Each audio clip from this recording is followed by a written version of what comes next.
నొచ్చుకున్నాడు? యెహోవా ఎందుకు నొచ్చుకున్నాడు అంటే, ప్రియులారా, యెహోవా ఎక్కడ నొచ్చుకున్నాడంట? హృదయములలో నొచ్చుకొనెను. ఎందుకు నొచ్చుకున్నాడు అని మనం ఆలోచిస్తే, ఎందుకు నొచ్చుకున్నావు ప్రభువా అని ఒకవేళ దేవుణ్ణి అడిగితే ఆయన చెప్పే మాట ఏంటంటే, నేను ఈ మనుషులను నేను పుట్టించాను, ఈ మనుషులకు కావలసినటువంటి ప్రతి అవసరత నేను చేసి పెట్టాను. కానీ ఈరోజు మానవులు ఎవరిని సంతోషపరుస్తున్నారు? ఎవరు ఆనందపడుతున్నారు? ఆ పుట్టుకు గల కారణము నేను, దేవుడు అంటున్నటువంటి మాటలు.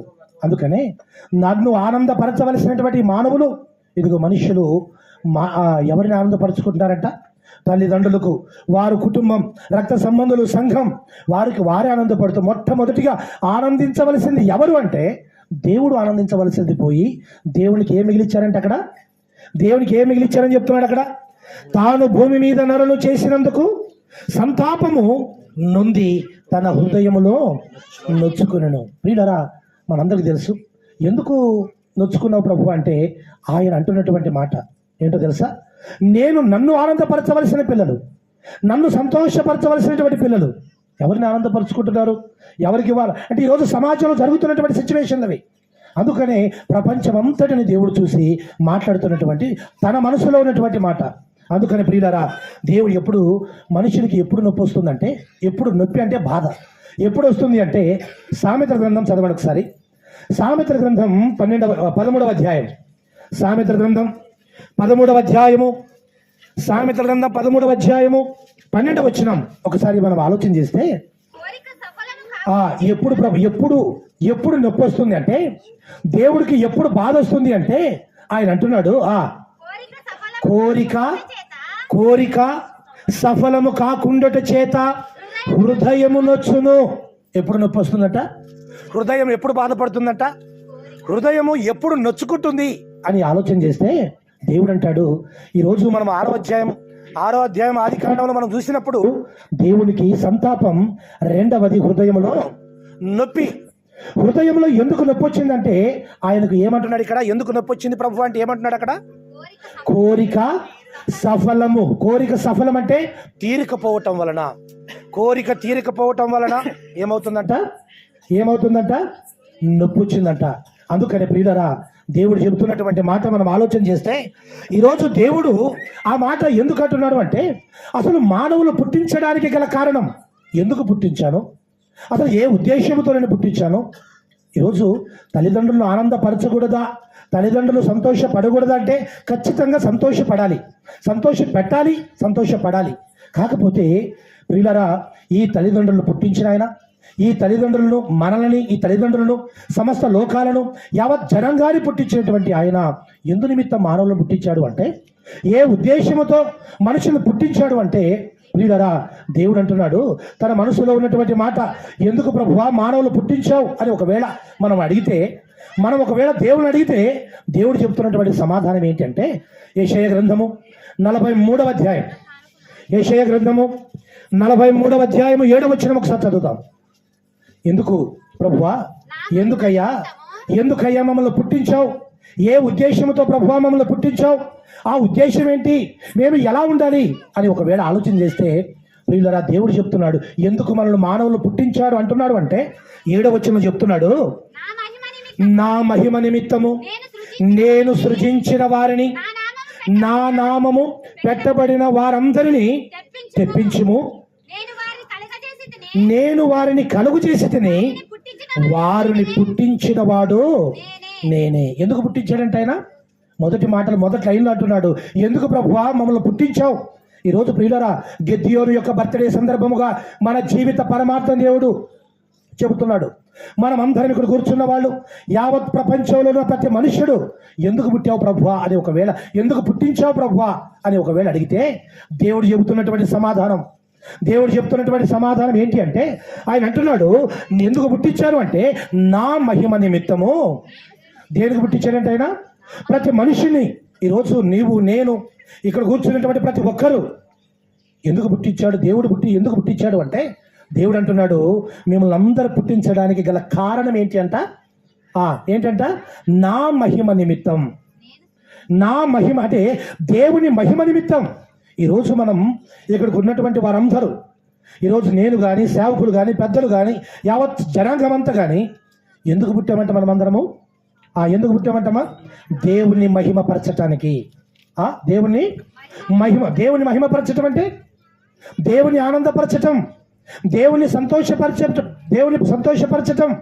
ఏ విధముగా అంటే ప్రియులారా, అందుకనే ఆయన అంటున్నటువంటి మాట, ప్రభువా ఎందుకు మమ్మల్ని పుట్టించావని ఒకవేళ అడిగితే, మిమ్మల్ని పుట్టించడానికి గల కారణం ఏంటో తెలుసా? మీరు నన్ను మహిమపరచటానికి. నన్ను ఏ విధంగా మహిమపరచాలి? ఏ విధముగా మహిమపరచాలి? ప్రియులారా, కింద 21 వచ్చిన చదవండి. అలాగే 21 వచ్చిన, నా నిమిత్తము నేను నిర్మించిన జనులు నా నిమిత్తము. ఎందుకోసం పుట్టించుకున్నాడంట మనుషులను? ఈరోజు గిద్యోనులు కానీ, ఈరోజు వారి తల్లిదండ్రులు కానీ, ఈరోజు మనల్ని కానీ, ఈరోజు ప్రపంచంలో ఉన్న ప్రతి మనుషుల్ని కానీ ఎందుకు పుట్టించాడంట దేవుడు? ఎందుకు పుట్టించాడంట? ఇదిగో 21 వచ్చిన అంటాడు, నా నిమిత్తము. ఎవరి నిమిత్తం అంట? నా నిమిత్తం అంటే దేవుడు అంటున్నాడు, ఈ మనుషులందరూ ఎందుకు పుట్టించారనుకుంటున్నారా తెలుసా? నా నిమిత్తం. నాకు ఉపయోగపడాలి, నా పని చేయాలి, నన్ను స్తుతించాలి, నన్ను ఆరాధించాలి. ఇదిగో మీ ద్వారా, మీ అవయవాల ద్వారా నాకు ఏం రావాలంటున్నాడు ఆయన అంటున్నాడు, ఇదిగో నాకు ఆ స్తోత్రమును ప్రచురము చేయుదురు. అందుకని ప్రియులారా, దేవుడు ఈ రాత్రి ప్రతి ఒక్కరితో మాట్లాడుతున్నాడు. మన పుట్టుక, మన జీవిత పరమార్థం, మనం ఎందుకు పుట్టామో, ఎందుకు దేవుడు కలుగు చేశాడో, ఏ ఉద్దేశంతో కలుగు చేశాడో, దేవుడి యొక్క తన మనసులో ఉన్నటువంటి మాట మనందరికీ తెలియజేస్తున్నాడు. ప్రియులారా, ఇదిగో ఈరోజు ఇక్కడికి వచ్చినటువంటి వాక్యం వింటున్నటువంటి దేవుని బిడ్డలారా, ఈరోజు మన జీవితం ఎవరి కోసం ఉపయోగపెడుతున్నావు? ఎవరి నిమిత్తం నీ జీవితాన్ని వాడుకుంటున్నావు? దేనికోసం నువ్వు నీ జీవితం అంతటి ఉపయోగిస్తున్నావు? ఒకసారి ఆలోచించండి. దేవుడు అంటాడు, ఇదిగో మిమ్మల్ని పుట్టించడానికి, నన్ను మహిమపరచడానికి, లేదా నన్ను ఆనందపరచడానికి, లేదా నా పని చేయడానికి, ఇదిగో నాకు స్తోత్రము ప్రచురము చేయటానికి నేనే మిమ్మల్ని సృష్టించి తిని అంటున్నాడు. ప్రియులారా, అందుకనే మరి ఇక్కడ వచ్చినటువంటి మనం అందరము ఇదిగో ఈ చక్కటి ఈ వాతావరణంలో, ఈ చక్కటి ఇదిగో ఆ చిన్న కుమారుడు గిద్యోను యొక్క బర్త్డే సందర్భముగా మనం అందరం నేర్చుకోవాల్సినటువంటి మాట ఒకటి ఉంది ఇక్కడ. మనం అందరం నేర్చుకోవాల్సినటువంటి మాట, మన జన్మం వృధాగా రాలేదు. మన జీవితం ఏదో వచ్చాము, పుట్టాము, ఇదిగో మన కుటుంబం కోసం బ్రతకడానికి కాదు. ఆయన అంటాడు, నా నిమిత్తం, నా పని చేయడానికి, నన్ను ఆరాధించడానికి, నన్ను స్తోత్రము ప్రచురము చేయటానికి మిమ్మల్ని పుట్టించాను అని దేవుడు తన మనసులో ఉన్నటువంటి మాట తెలియజేస్తున్నాడు. ప్రియులారా, ఒకసారి ప్రతి ఒక్కరూ ఈ సందర్భంగా గుండెల మీద చేయి వేసుకొని చెప్పండి, మనం అందరము దేవుని పని చేస్తున్నామా? దేవుడు అనుకున్నట్టుగా బ్రతుకుతున్నామా? దేవుని మహిమపరుస్తున్నామా? దేవుడు నీ బ్రతుకును బట్టి, నీ పుట్టుకును బట్టి, లేదా నా పుట్టుకును బట్టి దేవుడు ఆనందపరచబడుతున్నాడా? లేకపోతే నీ పుట్టుక లేదా నీ భార్యను ఆనందపరచడానిక, లేదా నీ కుటుంబాన్ని ఆనందపరచడానిక, లేదా నీ పిల్లలను సంతోషపెట్టడానిక? మన పిల్లలను, మన కుటుంబాన్ని ఆనందపరచాలి. అదేవిధంగా నీ కుటుంబం, నీవు దేవుని ఆనందపరచాలి. మొట్టమొదటిగా దేవుడి యొక్క ఉద్దేశం ఇది, దేవుని సంతోషపెట్టాలి. తర్వాత అంటున్నాడు, దేవుడు సంతోషపడుతాడా? దేవుడు మన సంతోషం కోరుతాడంటే ఖచ్చితంగా దేవుడు అడుగుతాడు. దేవుడు తన పిల్లలను, దేవుడు తన కలుగు చేసినటువంటి తన పిల్లలను ఏ విధంగా వారి ద్వారా మహిమ పొందాలనుకుంటున్నాడు అంటే చూడండి ఒకసారి. జెఫన్యా గ్రంథము 3వ అధ్యాయము, జెఫన్యా గ్రంథము 3వ అధ్యాయము 17వ వచనం ఒకసారి చదవండి. జెఫన్యా గ్రంథం ప్రవక్తలో చిన్న ప్రవక్త. ఆ ప్రవక్తతో దేవుడు మాట్లాడుతున్న మాట ఏంటో తెలుసా? నీ దేవుడైన యెహోవా నీ మధ్య ఉన్నాడు, ఆయన శక్తిమంతుడు, ఆయన మిమ్మును రక్షించును, ఆయన బహు ఆనందముతో నీ యందు సంతోషించును. ఎవరి యందు సంతోషిస్తాడంట? దేవుడు ఎవరి యందు సంతోషిస్తాడంట? అసలు దేవుడు మనుషులు ఎందుకు పుట్టించాడు అంటే తనను మహిమపరచడానికి. దేవుడు తనను మహిమపరచడానికి మనుషులను పుట్టించుకుంటే ఎవరైతే దేవుని మహిమపరుస్తున్నారో, ఎవరైతే దేవుని ఆనందపరుస్తున్నారో, ఎవరైతే దేవుడికి సంతోషం పరుస్తున్నారో వారి యందు దేవుడు ఏం చేస్తున్నాడంట? ఆయన బహు ఆనందముతో నీ యందు సంతోషించును. ఇక్కడ గుర్తుపెట్టుకోండి, ఎవరైతే దేవుని పని చేస్తున్నారో, ఎవరైతే దేవుని మహిమపరుస్తున్నారో వారి యందు దేవుడు ఏం చేస్తున్నాడంట? బహు ఆనందం, బహు సంతోషం. ఎవరి యందు తెలుసా? దేవుని పని యందు, దేవుని పని చేసేవారి యందు, దేవుని స్తుతించే వారి యందు, దేవుని మహిమపరిచే వారి యందు, దేవుని కార్యాలు చేసేటువంటి వారి యందు. ప్రియులారా, వారి యందు దేవుడు ఏం చేస్తున్నాడంటమ్మా? దేవుడు వారి యందు బహు ఆనందం, ఆయన బహు ఆనందముతో నీ యందు సంతోషించును. ప్రియులారా, తర్వాత కింద అంటున్నాడు మాట చదవండి. నీ యందు తనకున్న ప్రేమను. చూడండి, దేవుడు మనమే అనుకుంటున్నాం, మనమేమనుకుంటున్నాం అంటే ఇదిగో మనం మాత్రమే అనుకుంటున్నాం. మన పిల్లలను చూసి ఎంతో సంతోషిస్తుంటాం, ఎంతో ముద్దులాడుతూ ఉంటాం, ఎంతో ప్రేమతో వారిని రకరకాలుగా పేర్లతో పిలుచుకుంటాం. ప్రియులరా, దేవుడు కూడా మనం మాత్రమే కాదు, మనం మాత్రమే సంతోషించట్లేదు. ప్రియులరా, దేవుడు కూడా సంతోషిస్తున్నాడట. మనం మాత్రమే సంతోషిస్తూ, దేవుడు కూడా మనం ఏ విధంగా అయితే మన పిల్లలను కౌగులించుకొని ముద్దు పెట్టుకొని వారిని రకరకాలుగా పేర్లు పిలుచుకుంటూ మా నాయన మా అని రకరకాలుగా పిలుస్తూ ఉంటారు. ఆ విధంగా దేవుడు కూడా, నువ్వు మాత్రమే కాదు, దేవుడు కూడా ఆనందపడుతున్నాడు తన యందు విశ్వాసం ఉన్నటువంటి పిల్లల మీద, తన కోరిక తీర్చేటువంటి వారి మీద, తనను ఆనందపరిచే వారితో దేవుడు సంతోషిస్తాడంట. ఏ విధంగా సంతోషిస్తాడు అంటే ఆయన అంటున్నాడు చూడండి, ఆయన బహు ఆనందముతో నీ యందు సంతోషించును. నీ యందు బహు ఆనందముతో.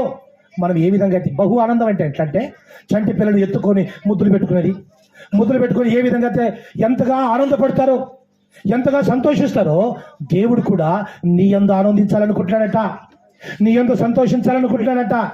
ఎలా సంతోషిస్తాడు అంటే, నీవు దేవుని మహిమపరచుట ద్వారా, నీవు దేవుని ఆనందపరచుట ద్వారా, నీ క్రియల ద్వారా. అందుకనే దేవుడు అంటున్నాడు, ఈ ఆనందం రావాలి అంటే, ప్రియులారా, ఈ ఆనందం దేవునికి కలిగించాలి అంటే మన పుట్టుక ద్వారా దేవుని ఆనందపరిచే వారిగా ఉండాలి. మన పుట్టుక దేవునికి ఆనందం కలగాలి. ఎలాగో అంటే ఒకనొక దినాన అపవాదితో దేవుడు సంభాషిస్తున్నాడు. అపవాదితో దేవుడు సంభాషిస్తూ ఉంటే తన కుమారుడైనటువంటి ఏబు గురించి మాట్లాడుతున్నాడు. నా కుమారుడు ఉన్నాడు. నా కుమారుడు ఎలా చెప్పుకుంటాడంటే, మనం కూడా తల్లిదండ్రులు అప్పుడప్పుడు తనకి ఇష్టమైనటువంటి కుమారుని చూసి కొడుకులు గొప్పతనం చెప్తుంటారు, పిల్లలు గొప్పతనం చెప్తూ ఉంటారు. నా కొడుకు పలానా అట్లవాడు అని ఎదుటి వ్యక్తికి చూపి సంతోషపడుతూ ఉంటాం. అలాగే లేదా వారికి వారే మనసులో ఉప్పొంగిపోతుంటారు. కొడుకులు ఎదుగుదల చూసి, కొడుకుల యొక్క ముచ్చటైనటువంటి మాటలు చూసి తల్లిదండ్రులు వారికి వారే సంతోషపడుతుంటారు. దేవుడు కూడా ఎలా సంతోషపడుతున్నాడు అంటే, తన యందు తనను మహిమపరిచేవారు ఎవరైతే దేవుని మహిమపరుస్తున్నారో, దేవుని పని ఎవరైతే చేస్తున్నారో వారి యందు దేవుడు ఎలా పొగుడుతున్నాడు అంటే, ఒకసారి చదువు ఏబు గ్రంథము 1వ అధ్యాయం 8వ వచనం. ఏబు గ్రంథము 1వ అధ్యాయం 8వ వచనం. అందుకు యెహోవా, నీవు నా సేవకుడైన ఏబు సంగతి ఆలోచించితివా? ఇదిగో నా కుమారుడు చూడు, ఆ ఏబు ఒకసారి ఆలోచించితివా? ఎలాంటి వాడు అంటే, నా కొడుకు ఎలాంటి వాడు అంటే, మనం కూడా అప్పుడప్పుడు తల్లిదండ్రులు తన కొడుకుల గురించి, కుమార్తెల గురించి గొప్పగా చెప్పుకుంటూ ఉంటారు. ఎందుకంటే సంతోషముతో, ఆనందముతో.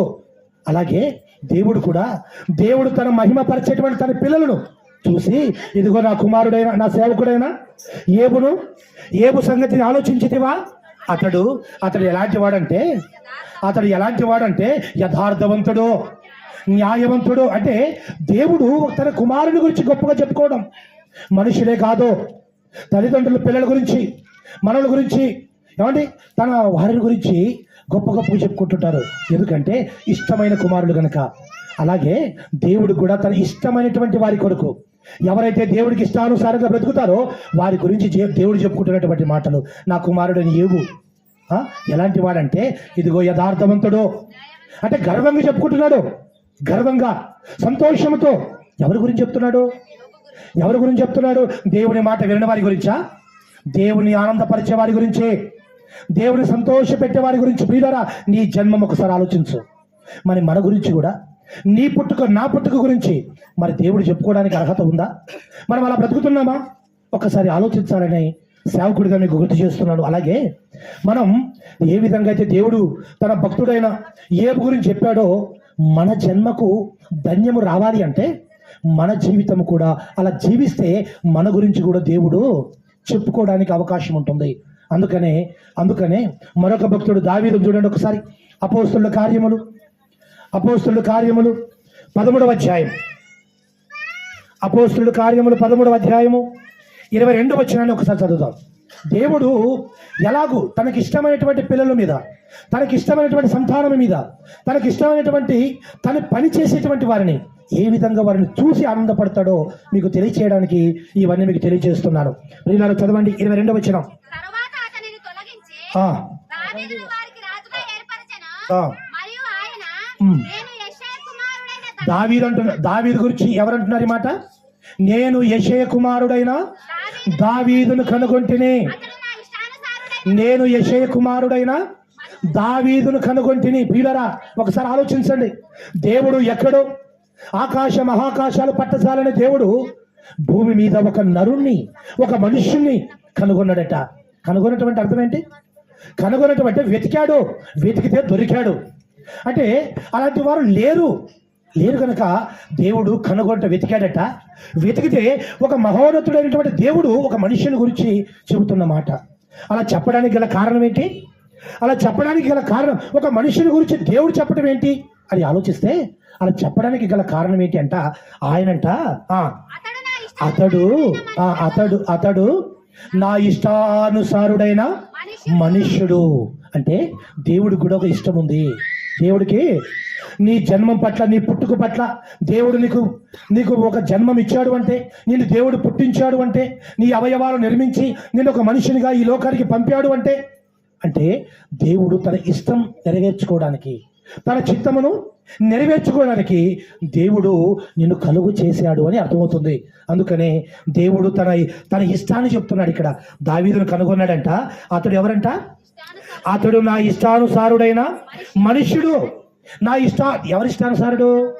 తల్లిదండ్రుల ఇష్టానుసారుడా? పిల్లరా, తల్లిదండ్రుల ఇష్టం నెరవేర్చాలి, తల్లిదండ్రుల యొక్క ఇష్టం నెరవేర్చాలి. దానికన్నా ప్రాముఖ్యంగా ఎవరి ఇష్టము? తండ్రి ఇష్టము, పరమ తండ్రి ఇష్టము, సకల లోకాల నిర్మాణకర్త దేవుని యొక్క ఇష్టము మనం నెరవేర్చాలి. అందుకనే ఆయన అంటున్నాడు, దేవుడు అంటున్నాడు, ఇదిగో పలానా వ్యక్తిని కనుగొన్నాను. ఇదిగో ప్రియులరా, మనల్ని దేవుడు కనుగొన్నాడు. ఈరోజు మనం అందరము దేవుని యొక్క పని చేస్తున్నాము అంటే, దేవుని పనిలో మనం అందరం ఉన్నాము అంటే, దేవుని మహిమపరుస్తున్నాము అంటే ఎవరు కనుగొన్నారు? ఇదంతా ఎవరు కనుగొన్నారు? అందుకనే ప్రభు అంటున్నాడు, అతడు నా ఇష్టానుసారుడైన మనుష్యుడు. అందుకని ప్రియులారా, అతడు తర్వాత ఇష్టానుసారుడు. రెండవదిగా అతడు నా ఉద్దేశములన్నీ ఎవరి ఉద్దేశములు? అంట దేవుని యొక్క ఉద్దేశం. అంటే దేవుడు మానవుని పట్ల కలిగిన ఆలోచన ఏంటంట? ఒకటి, దేవుని ఇష్టం చొప్పున నడుచుకోవాలి. రెండవది దేవుని పని. ఉద్దేశం అంటే దేవుడు అనుకున్నది, దేవుని పని చేయాలి, దేవుని పని. అందుకనే ఆయన అంటాడు, నా ఉద్దేశములన్నీ నెరవేర్చునని చెప్పి. ప్రియులారా, అందుకనే ఈరోజు ఒక్కసారి ఆలోచించండి. ప్రతి ఒక్కరు ఈరోజు ప్రత్యేకముగా ఈ బర్త్డే సందర్భముగా వచ్చినటువంటి వారు ప్రియులారా, ఒక్కసారి ఆలోచించండి. నువ్వు ఎవరిష్టం నెరవేరుస్తున్నావు? నీ కుటుంబం చిత్తం నెరవేరుస్తున్నావా? భార్య భర్తను సంతోష పెట్టడానికి వారి చిత్తం నెరవేరుస్తున్నావా? ప్రియులారా, ఒకసారి ఆలోచించండి. మరి దేవుడు అడుగుతున్నాడు, నా చిత్తం, నా ఉద్దేశం, నా ఆలోచనలు. అందుకని ఆయన అంటున్నాడు, నా ఉద్దేశం మీ ద్వారా సఫలమవ్వాలి. అందుకనే ఎందుకు నొప్పి వస్తుందంట ఆయనకి? కోరిక సఫలము కాకపోవటం వల్ల ఆయన నొచ్చు అనేటువంటి మాట. కాబట్టి దేవుని బిడ్డలారా, మన పుట్టుక ద్వారా ఎవరికి ఆనందం కలుగు చేయాలి? ఎవరికి ఆనందం కలుగు చేయాలి? ప్రియులారా, మరి ఆనందం కలుగు చేస్తున్నామా? ఒక్కసారి ఆలోచించండి. ఈరోజు ఈ పుట్టుక ద్వారా, ఎవరి పుట్టుక? గిద్యోను యొక్క పుట్టుక ద్వారా ఒక చక్కటి కార్యక్రమం. గిద్యోను యొక్క పుట్టుక ద్వారా ఒక స్వార్థ అందింప చేయడానికి వారి యొక్క పుట్టుక కారణమైంది. ఈరోజు మనం అందరి మీద కూర్చొని దేవుడి యొక్క ఉన్నత మాటలు, దేవుడి యొక్క సందేశాన్ని, దేవుడి యొక్క మనసులో మాట ఈ విధంగా మనం అందరూ కూర్చోబెట్టి అందింపజేస్తున్నాడంటే దానికి కారణం ఎవరి పుట్టుక? ఎవరి పుట్టుక ద్వారా జరుగుతుంది కార్యము? గిద్యోను పుట్టుక ద్వారా. అలాగే మన పుట్టుక ద్వారా కూడా దేవునికి ఆనందపరచాలి. మన పుట్టుక ద్వారా దేవునికి ఆనందపరచాలి. అందుకనే దేవుడు ఒక మాట అంటున్నాడు. దేవుడు ఒక మాట, ప్రియులారా చదవండి ఒకసారి. యేసుక్రీస్తు మనందరికీ మాదిరికరంగా ఉన్నాడు కదా. యేసు ప్రభు మనందరికీ మాదిరికరంగా ఉన్నాడు. ఒకసారి చదవండి మత్తయి సువార్త 3వ అధ్యాయము, మత్తయి సువార్త 3వ అధ్యాయము 17వ వచనం. నేను ముగిస్తున్నాను, సమయం అయిపోతుంది. మత్తయి సువార్త 3వ అధ్యాయము, అంటే పరలోకపు తండ్రిని సంతోషపెట్టే పనిది. 3వ అధ్యాయం 17వ వచనం. మరియు ఇదిగో ఈయనే నా ప్రియ కుమారుడు, ఈయన యందు నేను ఎవరంటున్న మాట ఇది? దేవుడు అంటున్న మాట. మన పరమ తండ్రి మనల్ని కన్నా మన కొరకు సర్వ సృష్టిని సృష్టించినటువంటి దేవాది దేవుడు అంటున్న మాట. ఎవరిని బట్టి? ఒక మనుషుని బట్టి, అంటే మానవుని బట్టి, ప్రతి మనుషుని బట్టి. అంటే అక్కడ యేసుప్రభు గారిని వచ్చి మాట్లాడుతూ, ఆయన గురించి మాట్లాడుతూ, ఈరోజు ఆ మాట మనందరికీ కూడా వర్తిస్తుంది. దేవుడు ఆయన గురించి, ఆయన చేసే పనిని బట్టి ఆయన అంటున్న మాట చూడండి అక్కడ.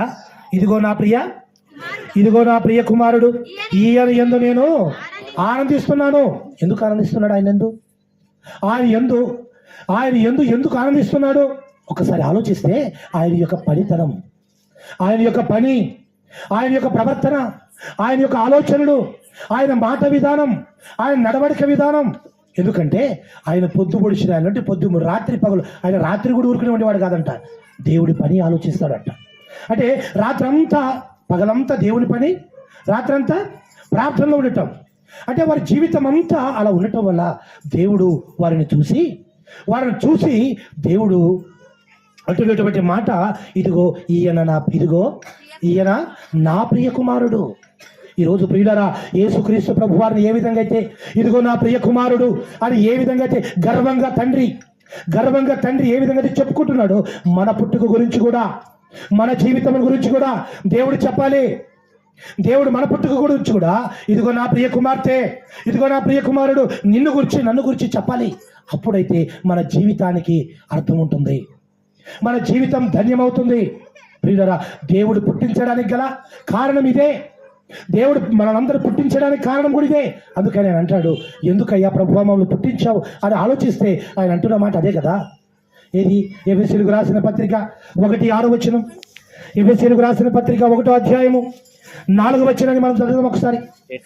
ఎట్లనగా తన ప్రియుని యందు తాను ఉచితముగా మనకు అనుగ్రహించిన తన కృప మహిమకు కీర్తి కలుగునట్లు. దేవుడు ఎందుకు కలుగు చేశాడంట? మానవులను దేవుడు ఎందుకు కలుగు చేశాడంటే, తన ప్రియుని యందు ఉచితముగా మనకు అనుగ్రహించి తన కృప మహిమకు కీర్తి కలుగునట్లు. అంటే ప్రియులారా, తనకు కీర్తి కలుగునట్లు అంటే దేవుడు ఆ మాటగా మన భాషలో మనం అర్థం చెప్పాలంటే, దేవుని సంతోషపరచునట్లు, దేవుని ఆనందపరచునట్లు. అందుకని మరి దేవుని ఆనందపరచాలి అంటే మనం ఏం చేయాలంటున్నాడు తెలుసా? ఒకటి, ఆయన అంటున్నటువంటి మాట చూడండి, 5వ వచనం. తన చిత్త ప్రకారమైన దయా సంకల్పము చొప్పున క్రీస్తు యేసు ద్వారా తనకు కుమారులుగా స్వీకరించుటకై మనలను ముందుగా తన కోసము నిర్ణయించుకొని. ఎలాగంటమా? దేవుడు ముందుగా తన చిత్త ప్రకారం. ఈరోజు మన పుట్టుక దేవుడి చిత్తం, ఈరోజు మన పుట్టుక దేవుడి సంకల్పం, ఈరోజు మన పుట్టుక దేవుడి కృప, దేవుని పని చేయటానికి. అందుకనే ఆయన అంటున్నటువంటి మాట, మరి ఎలా జీవించాలని చెప్తున్నాడు అంటే, ఎలా జీవించాలంటున్నాడు అంటే, దేవుడు ఆనందపరచాలి, దేవుని ఆనందపడాలి అంటే, దేవుడు సంతోషం వ్యక్తపరచాలి అంటే ఎలాగంట? 6వ వచనం. ఎలాగ జీవించాలంట? మనం ఎలా తండ్రి ఎదుట ఎలా ఉండాలంట? మనము తన ఎదుట పరిశుద్ధులను నిర్దోషులమును జగత్తుకు పునాది వేయబడక మునిపే ప్రేమ చేత ఆయన క్రీస్తులో మనల్ని ఏర్పరచుకున్నాడు. ఎలా ఏర్పరచుకున్నాడంట ఆయన? మనం ఎలా జీవించాలంట? పరిశుద్ధులుగా, నీతిమంతులుగా ఇలా జీవించాలి అని క్రీస్తునందు మనను ముందుగా సిద్ధపరచుకుంటాడంట. నా ప్రభునందు దేవుని బిడ్డరా, మరి తనలో ఇక్కడ వచ్చినటువంటి వారందరూ మీరు గుర్తుపెట్టుకోండి. ఇక్కడికి వచ్చినటువంటి వారందరూ మన జీవితం ఎవరిని ఆనందపరుస్తున్నాం? దేవునికి ఇష్టముగా బ్రతుకుతున్నామా? దేవుని ఆనందపరుస్తున్నామా? లేకపోతే లోకాన్ని ఆనందపరుస్తున్నామా? వీళ్ళరా, దేవుడు మన చేతులు పెట్టాడు జీవితాన్ని.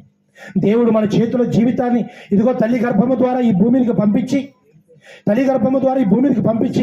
ఇదిగో జీవితాన్ని మన చేతిలో పెట్టాడు.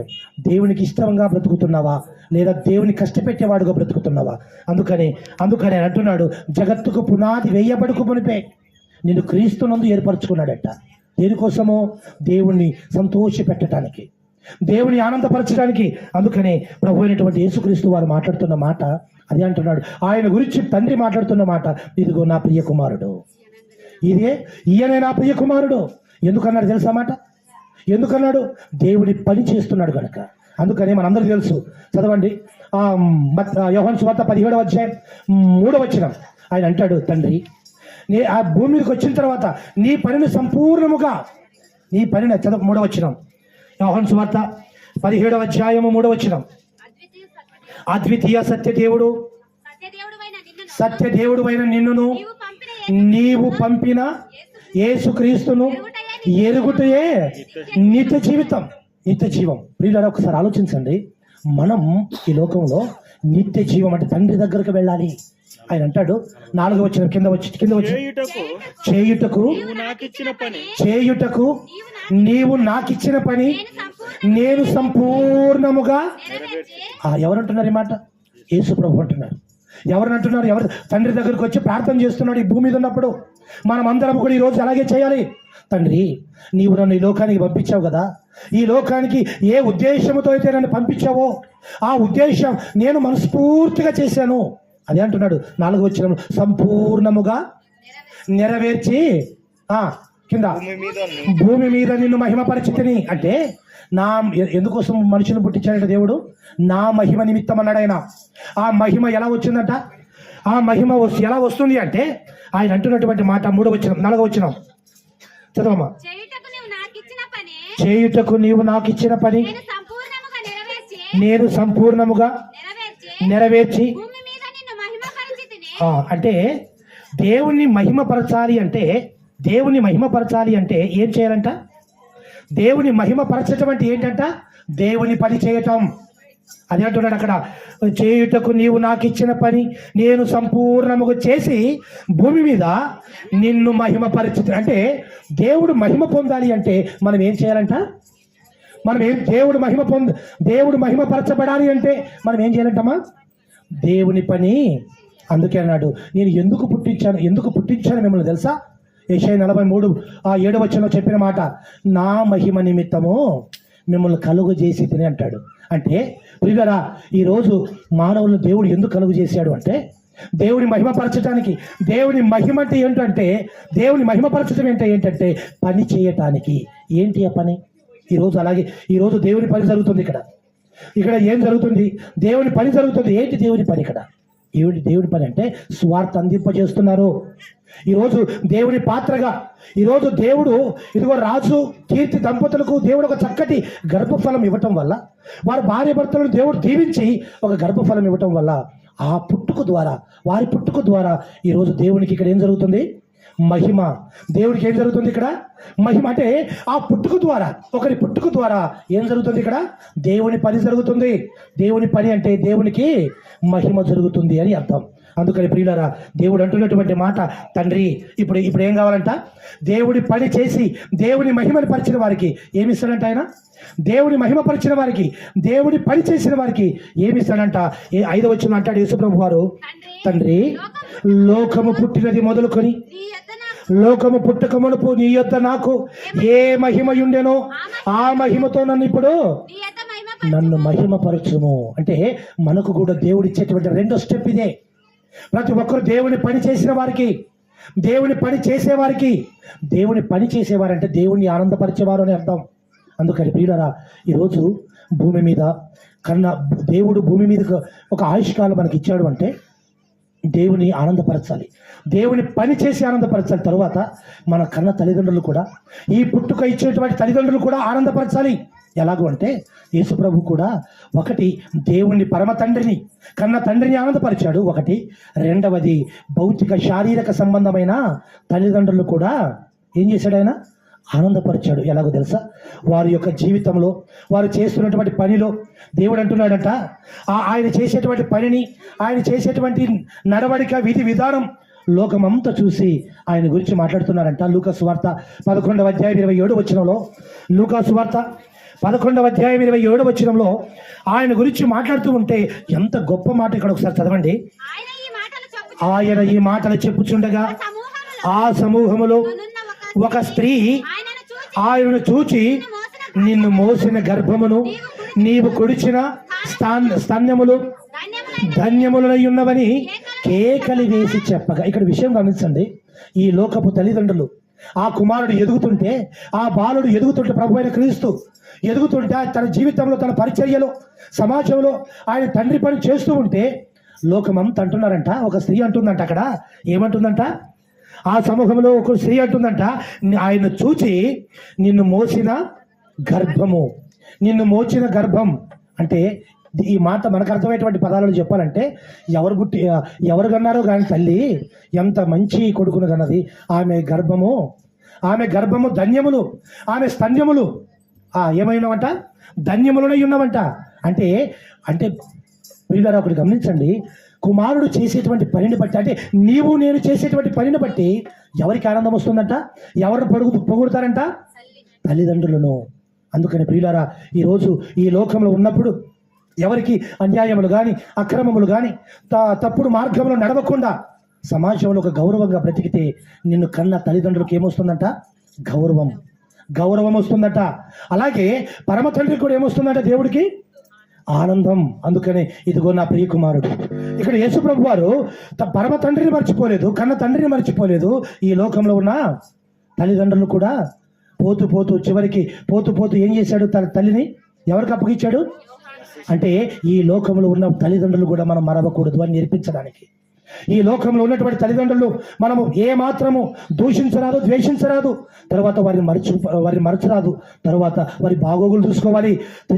తర్వాత వృద్ధాప దశలోకి ఉన్నటువంటి ఆయన చనిపోయేటువంటి కాలాలను కూడా తన తల్లి గురించి ఆలోచించాడు. ఇదిగో తల్లి యోహన్తో చెప్తున్నాడు, అమ్మ ఇదిగో నీ కుమారుడు, కుమారా ఇదిగో నీ, అంటే తల్లి బాధ్యత, తల్లిదండ్రుల బాధ్యత మనం మరవకూడదు.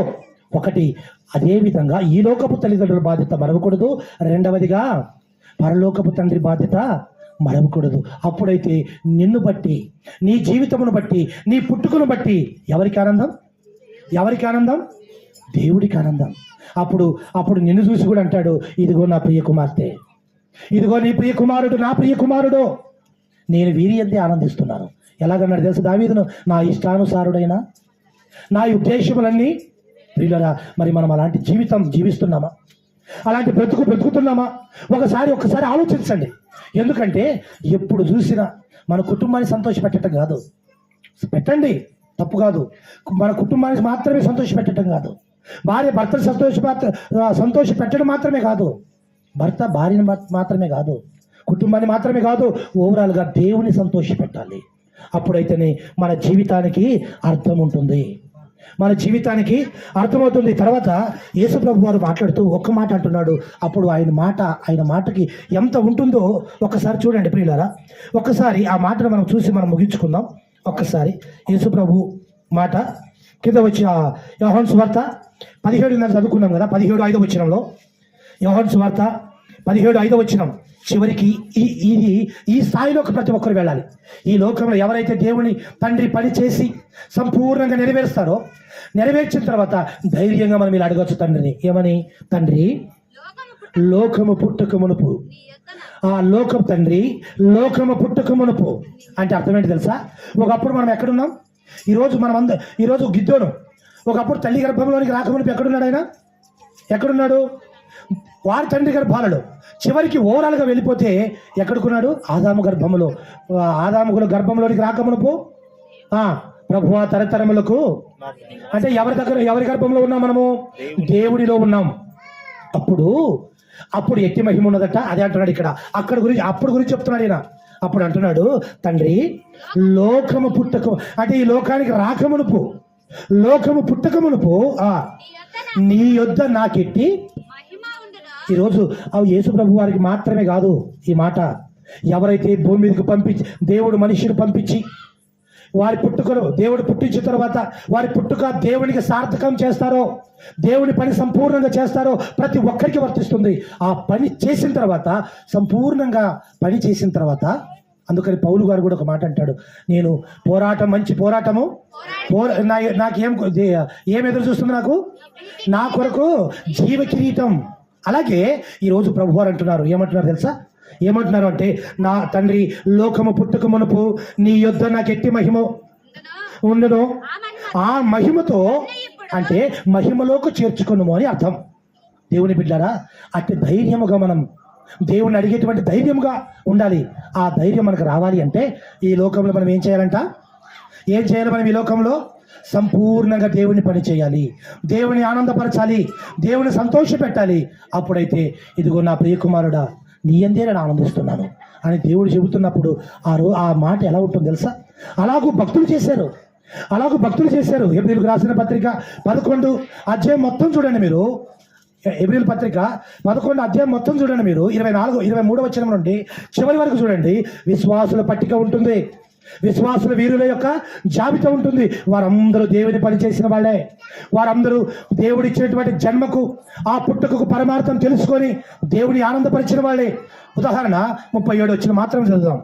ఎబ్రీయులకు రాసిన పత్రిక రాళ్లతో కొట్టబడిరి, ఆ, రంపములతో 32 వచనం. ఇకను ఏమి చెప్పుదును? గిద్యోను, బారాకు, సంసోను, యోప్తా, దావీదు, సమయోలు, అంటే వీరందరూ భక్తులు చాలా మంది ఉన్నారు. ఇలాగా ఇంకా చెప్పడానికి కూడా గ్రంథము రచించడానికి సమయము చాలదు, చెప్పడానికి సమయము చాలదు అంటున్నాడు ఆయన. కారణం ఏంటి అంటే దేవుని పని చేసిన వాళ్ళు, వారి దేవుడు ఈ భూమి మీదకి పంపించిన తర్వాత దేవుని సంపూర్ణంగా దేవుని కొరకు బ్రతికిన వాళ్ళు వీళ్ళంతా ప్రియులారా. అందుకనే దేవుడు విశ్వాసుల యొక్క జాబితాలో రాశాడు, వారిని మరవలేదు. వారందరినీ ఒక జాబితా రాశాడు. వీరంతా నా పని చేసిన వాళ్ళు, వీరంతా నా ప్రియకుమారులు, నా ప్రియకుమార్తెలు, వీరి యందే నేను ఆనందించేది అని ఈరోజు గ్రంథంలో రచించాడు. అంటే వారి పట్ల దేవుడు ఎంత ప్రణాళిక కలిగి ఉన్నాడో ఒకసారి ఆలోచించండి. దేవుని బిడ్డారా, ఈరోజు నేను ముగిస్తున్నాను. ఈరోజు ప్రత్యేకంగా గిద్యోను యొక్క బర్త్డే సందర్భముగా దేవుడు మనందరినీ క్వశ్చన్ చేస్తున్నాడు. నీ పుట్టుక ఎవరి కొరకు? నీ పుట్టుక నీ కుటుంబం కొరికేనా దేవుడిని ఆనందపరుస్తుందా, లేకపోతే ఈ లోకములో కేవలం మనుషులు మాత్రమే ఆనందపరుస్తున్నావా? ఒక్కసారి ఆలోచించుకోండి. ఒకవేళ ప్రియులారా నీ పుట్టుక ద్వారా దేవునికి ఆనందం లేకపోతే ప్రయోజనం లేదు, ఈ జన్మకు ప్రయోజనమే లేదు, అర్థమే లేదు. ఎందుకంటే పుట్టించిన వాడికి ఫలితం రాకపోతే, విత్తిన వాడికే పంట రాకపోతే ఎలా ఉంటుందో ఒకసారి ఆలోచించండి. కాబట్టి నా ప్రభునందు దేవుని బిడ్డారా, మనమందరం ఒకవేళ ఇంతవరకు ఎవరి కోసం బ్రతికామో అది పక్కన పెడదాం. ఇక నుంచైనా, ఈ రోజు నుంచైనా, ఈ బర్త్డే సందర్భంగా ఈ రోజు నుంచైనా మనమందరము దేవుని పని చేయాలి అని, దేవుని కొరకు దేవుని ఆనందపరచాలి అని, దేవుని సంతోష పెట్టాలి అని, ఇదిగో ఈ రోజు నుంచైనా మనం అందరం తెలుసుకొని దేవుని పని చేసి దేవుని సంతోష పెడదామని మనమందరం ఈ రోజు నుంచి తెలుసుకొని దేవుని కొరకు మనమందరం బ్రతకాలని దేవుని సేవకుడిగా మీ అందరికి తెలియజేస్తూ, దేవుడు తన పరిశుద్ధ వాక్యము మనందరినీ వినుకుడిని దీవించి ఆశీర్వదించునుగాక. ఆమేన్, ఆమేన్. ప్రియులారా, ఈ సమయంలో మరి కేక్ కటింగ్ ఉంటుంది. మన మధ్యలో